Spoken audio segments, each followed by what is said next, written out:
ஓம் ஸ்ரீ சாய்ராம். எல்லோரும் இன்புற்றிருக்க நினைப்பதுவே இல்லாமல் வேறொன்றறியேன் பராபரமே. நாம் இப்பொழுது உண்மையான சுகம் எப்படி கிடைக்கும், உண்மையான சுகம்னா என்ன, அது எப்படி கிடைக்கும் என்பதை பற்றி உள்ள ஒரு நூலை வாசித்து கொண்டிருக்கிறோம். இதில் போன பாகத்தில் திரும்ப திரும்ப அதே தான். அதாவது பணத்தை சம்பாதிப்பதிலோ எந்த குறையும் இல்லை. நேர் வழியில் சம்பாதித்து நமக்கு வேண்டியதற்கு செலவு பண்ணி கொண்டு நம்ம குடும்பத்தை காப்பாற்ற என்ன செலவு எல்லாம் செய்வதில் எந்த குற்றமும் இல்லை, எந்த இதுவும் இல்லை. ஆனால் அதையும் மீறி இந்த சமுதாயத்தில் நலிவுற்றவர்கள் எவ்வளவோ பேர் இருக்காங்க. படிக்க வைக்கிறதுக்கு காசு இல்லாமல் ஸ்கூல் ஃபீஸ் கட்ட முடியாமல் இருக்கிறவங்க எவ்வளோ பேர் இருக்காங்க. ஆடை ஒன்றுக்கு மேலே இல்லாமல் எல்லாம் போட்டவங்க அப்படி இருக்காங்க. ஒருவேளை சாப்பாடு கூட கஷ்டப்படுறவங்க இருக்காங்க. எல்லோரும் பார்க்குறோம், யாருக்கும் தெரியாமலாம் இல்லை. ஆனால் அவங்க வேலை பார்த்துட்டு நம்ம இது ஒண்டி சுகமாக இருந்தால் போகிறோம் அப்படிங்கிறத நினைக்கிறோம் இல்லையா? அந்த இது போய் உள்ள அந்த ஈரம் வரணும். யாரை பார்த்தாலும் ஏதான ஒரு உதவி ஒருத்தருக்கு தேவைப்பட்டால் முதல் ஆளாக நாம் செய்யறதுக்காக அந்த உள்ளம் அப்படி உருகணும்.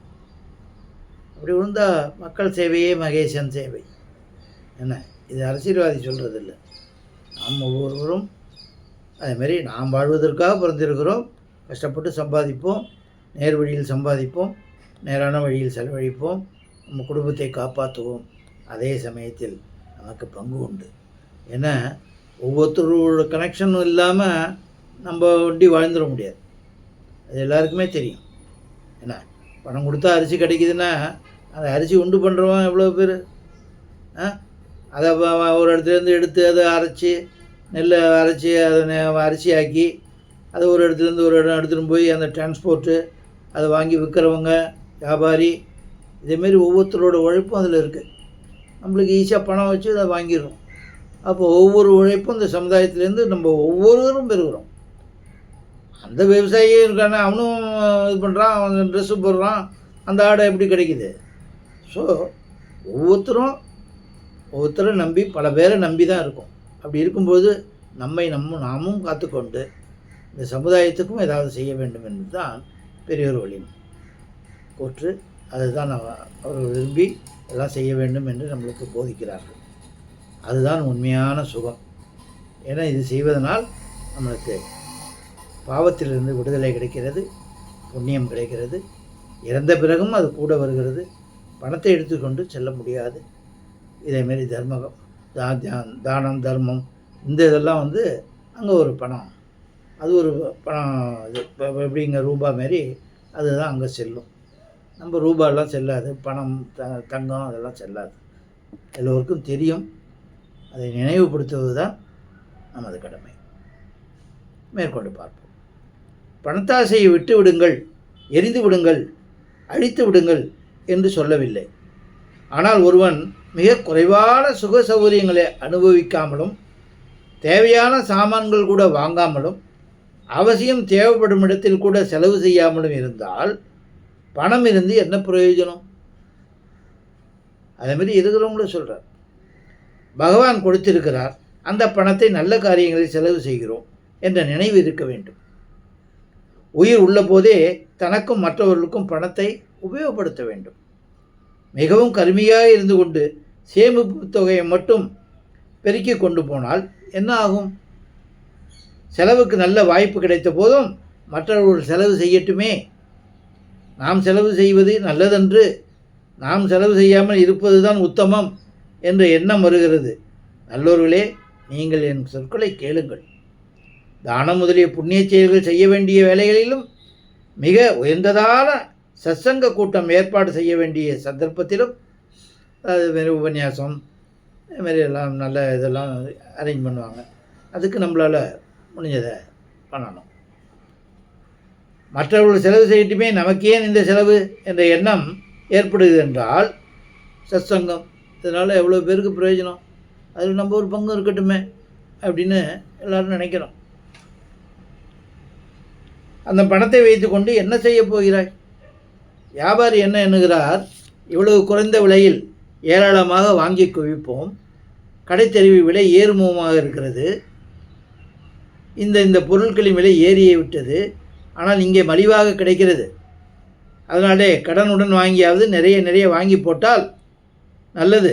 இவ்வாறு பொருளை வாங்குவதற்கு எப்படி ஆசை உண்டாகிறதோ, வியாபாரியாக இருக்கிறவங்களுக்கு தர்மப்படி வியாபாரம் பண்ணாதவங்க சொல்கிறேன், நேர்மையாக வியாபாரம் பண்ணாங்க அப்படியே வாங்கி போட்டு பதுக்கிறது. டிமாண்ட் வந்துடுச்சுன்னா கொள்ளை அடிக்கிறது.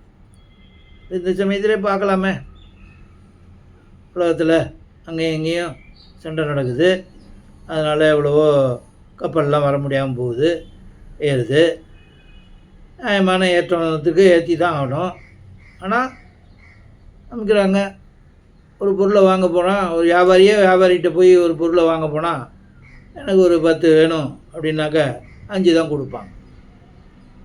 இன்றைக்கி இந்த ரேட்டு ஸ்டாக் இல்லைன்றான், உள்ளே இருக்கும். நாளைக்கு போனோன்னா இன்னும் 5 ரூபா போக கூட, 10 ரூபா கூட, இப்படி நடக்குது. எனக்கெல்லாம் அனுபவம் உண்டு அதில். இதுமாரி தான் பண்ணுறாங்க.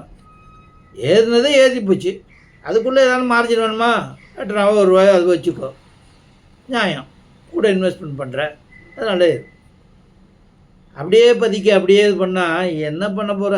எடுத்துகிட்டு போய் என்ன தான் செய்ய போகிற சொல்லு? இதான்னு கொண்டு போக முடியுமா? சிந்திச்சு பார்த்துருக்கியா? இருக்காங்க நிறைய வியாபாரிகள்லாம் இருக்காங்க. உடனே ஏற்றுறது, உடனே அமுக்கிறது, இது பண்ணி என்ன ஆகிட போகுது? சேர்த்து வச்சு என்ன தான் பண்ண போகிற? ஆனால் வியாதி கொண்டு போய் அப்போலோ ஹாஸ்பிட்டலில் கொடுக்க போகிறேன். நியாயமாக பண்ணு, நியாயமான லாபத்தை வச்சுக்கோ. டிமாண்டாக இருக்குப்பா, இதுவாக இருக்குது அப்படி வச்சுக்கோ. அது ஏறுறதுக்கு தகுந்த மாதிரி உன்னோட பர்சன்டேஜ் ஏற்றிக்கோ. அது இல்லையே, இருக்காங்க வியாபாரிங்க அதேமாரி, அதுதான் குறிப்பிட்றாரு. ஆனால் நீங்கள் மலிவாக கிடைக்கிறது, அதனாலே கடனுடன் வாங்கியாவது நிறைய வாங்கி போட்டால் நல்லது. இவ்வாறு பொருளை வாங்குவதற்கு எப்படி ஆசை உண்டாகிறதோ அப்படி நம்முடன் வரக்கூடிய ஒன்றுக்காக செலவு செய்வதில் ஆசை ஏற்படுவதில்லை. இதேமாரி உள்ளவங்களுக்கு இந்த ஆசை எப்படி வரப்போகுது? பரமாத்மா தத்துவத்தை பற்றி ஏன் புரிஞ்சுக்க போகிறான்? அவனுக்கு எல்லாமே அதுதான், பணம் தான். நற்காரியங்களில் எத்தனை செலவு செய்கிறீர்களோ அத்தனையும் உங்களுக்கு கூட வரும்.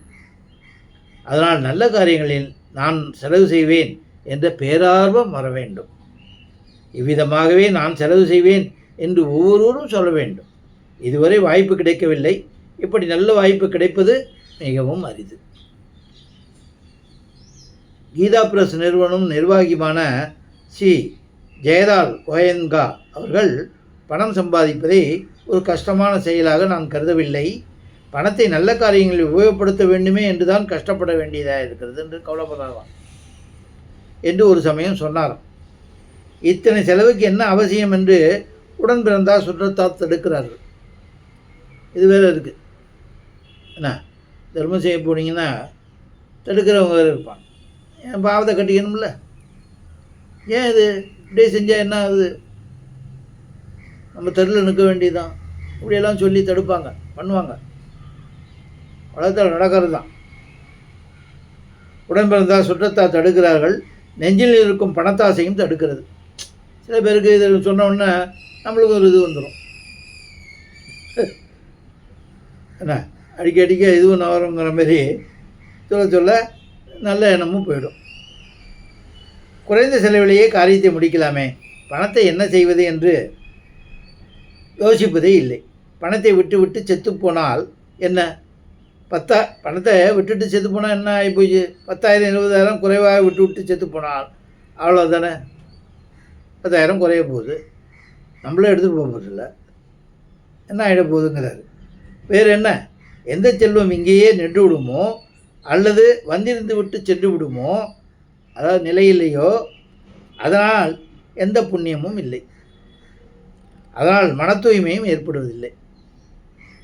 ஆனால் நல்ல நல்ல காரியங்களில் பணத்தை செலவு செய்வோமானால் மனம் தெளிவடைகிறது, நிறைவடைகிறது, அந்த உண்மையான சுகம் கிடைக்கிறது.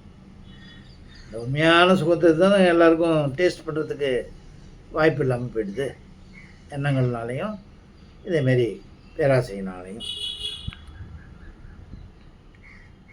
புண்ணியம் உண்டாகிறது, திருப்தி உண்டாகிறது.